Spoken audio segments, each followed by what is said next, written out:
Иргэний зориг, ногоон нам, амьдрал хөтөлбөр. Сайн байцгаана уу үзэгчдээ. Иргэний зориг ногоон намын мөрөө хөтөлбөрийг танилцуулах гэж бид гурав ирлээ. Манай мөрөө хөтөлбөр бол амьдрал гэсэн нэртэй. Хувь хүний амьдрал, өрг гэрийн амьдрал, хотын амьдрал, хөдөөний амьдрал, нийгмийн амьдрал гэсэн. Яагаад амьдрал гэж нэрлэсэн гэхээр бид өнөөдөр амьдралынхаа бодиттой тоо баримт, өнөөдрийн манай саарл гундуу амьдралын тухай бид зүрх сэтгэлээрээ ойлгож ийж дараагийнхаа жилийн ажлуудыг төлөвлөж өөрсдийнхөө мөрөө хөтөлбөрийг боловсруулах ёстой учраас хүмүүсийн дунд байдаг байнга байж ирсэн намын хувьд биднээс энэ амьдрал гэсэн мөрөө хөтөлбөрийг та бүхэн төлөвлөж байна. Энэ мөрөө хөтөлбөр маань өөрөө хүмүүсийн оролцоотойгоор хийгдсэн. Маш олон нийгмийн янз янзын бүлгийн хүмүүс, малчин хүмүүс, хөгжлийн бэрхшээлтэй ирэх залуучууд, ахмад настангууд, гэх мэтээр бизнес эрхлэгчид энэ бүх хүмүүсийн ярьдаг, хэлдэг, тэгсэн мөртлөө ерөөсөө ойлгохтойгоо хэрэгжиж ирдэггүй. Энэ зүйлүүдийг бид тусахыг оролцсон. Гэхдээ нэг онцлог бий. Тэр нь бол бид бол дандаа дээрээс доошоо гэж өнгөрсөн 20 жилд энэ хүмүүсийн төрн сайхан халамжтай эцэг төрн хэрэгжүүлнэ гэсэн тийм үзэл санаа гэхээсээ илүү ерөөсөө иргэдэн маань өөрөөс доороосоо дээшээ тэдний санаачлалан дээр үндэслэсэн ийм өрийн хөтөлбөрийг бид бий болгохыг оролцсон. Таалагдах хэсгийг мэдэхгүй. Гэхдээ хамгийн гол нь үнэн амьдралын бодит амьдрал дээр түшгэлсэн энийг хэрэгжүүлэх хүмүүснүүд өөрснөө энэ тал дээр итгэл үнэмшилтэй хүмүүс байгаа гэдгийг бас хэлэхэд тааламжтай байна. Мэдээж хэрэг энэ мөрийн хөтөлбөрийн эдийн засгийн асуудал дээр би өөрөө оролцсон. Өдий 20-30 жил би Монголын эдийн засгийг судлалаа. Энэ хугацаанд нэг зүйлийг л ойлгосон.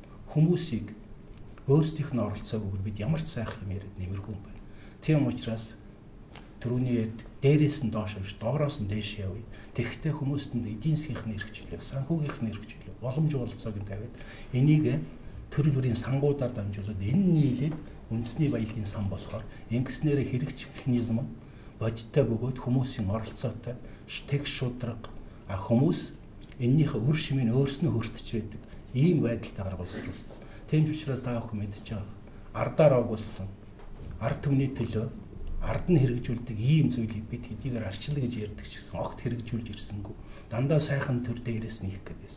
Инглигээд өнөөдрийн үр дүн маань өнөөдрийн нийгмийн бодит байдал. Тийм учраас энийг биднээс өөрчлөе, өөрснөө оролцъё.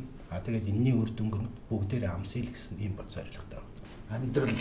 Амьдралаа гэж ерөөсөө сонгуулиар ард иргэд бол төрд орох гэж байгаа, засгийн эрх барих гэж байгаа улс төрийн нам хүчинд бол нэг л даалгавар өгдөг.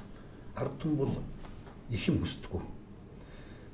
Төрд гараад засаг барих юм бол та бидний амьдралыг сайн болгоорой, сайжруулаарай гэдэг л зүйлийг л захидаг.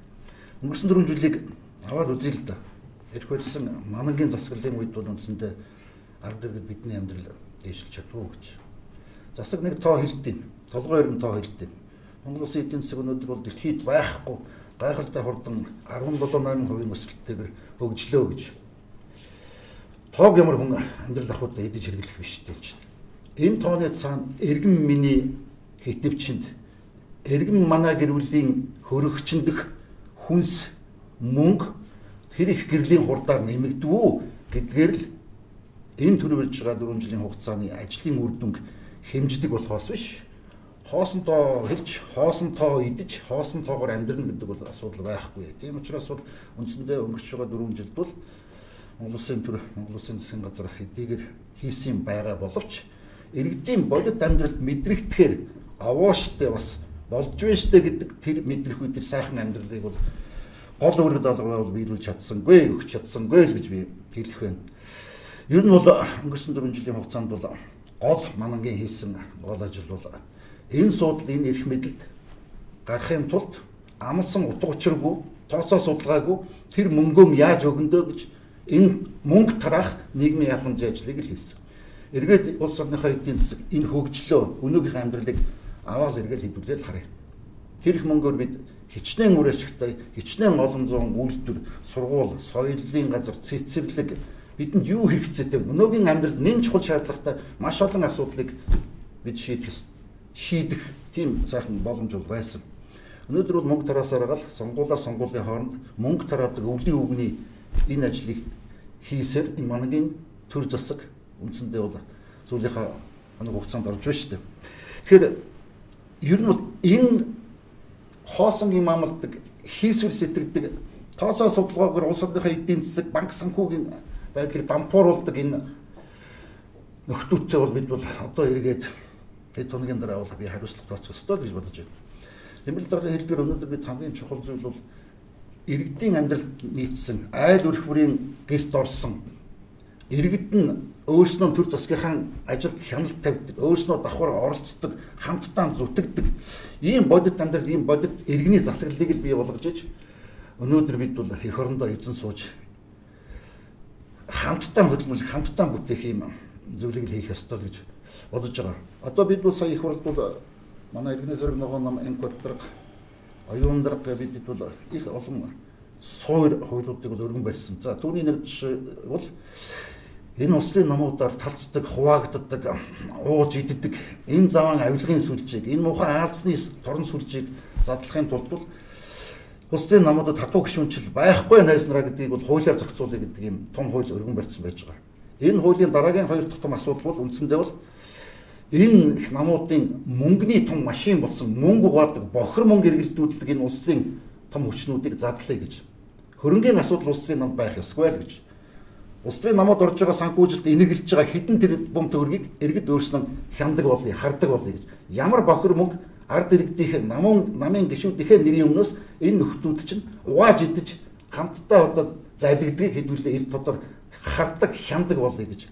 Нөгөө нэг асуудал нь бол улсын намууд ард иргэдэд их чөлөөг нөгөөч л гэж. Улсын намууд улсын хурлын сонгуул, ерөнхийлөгчийн сонгуульд л мөрийн хөтөлбөрийнхаа дагуу ордог болооч л гэж.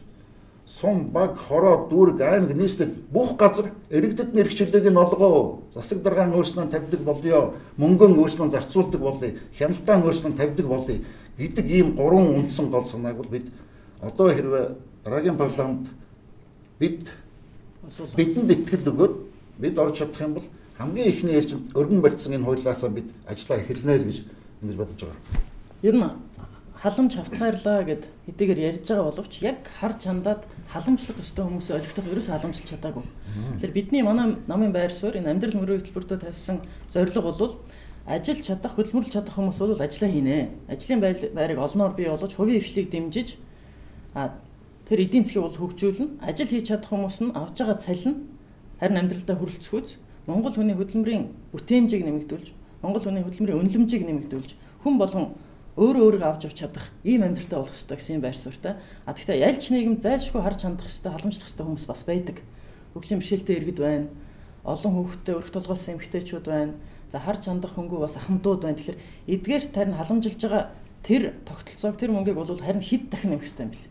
Одоо ингээд нэг тэр баянд нь ч, ядууд нь ч, ажил хийж байгаад нь өгүүд нь авъя гэсэнд нь ч өгүүд нэг хоёрын хооронд, өхийн хооронд яг тэр нийгмийн харж халамжлах хэрэгтэй. Магадгүй өрх гэрүүдийн нэг 10-аас 20% нь бол хөгжлийн бэрхшээлтэй иргэд өгж байгаа мөнгө жишээлбэл 3-аас 5 дахин нэмэх боломжтой юм байна. Тэр нь бол яг улсын төсөөс маш бага мөнгө хэрэгтэй.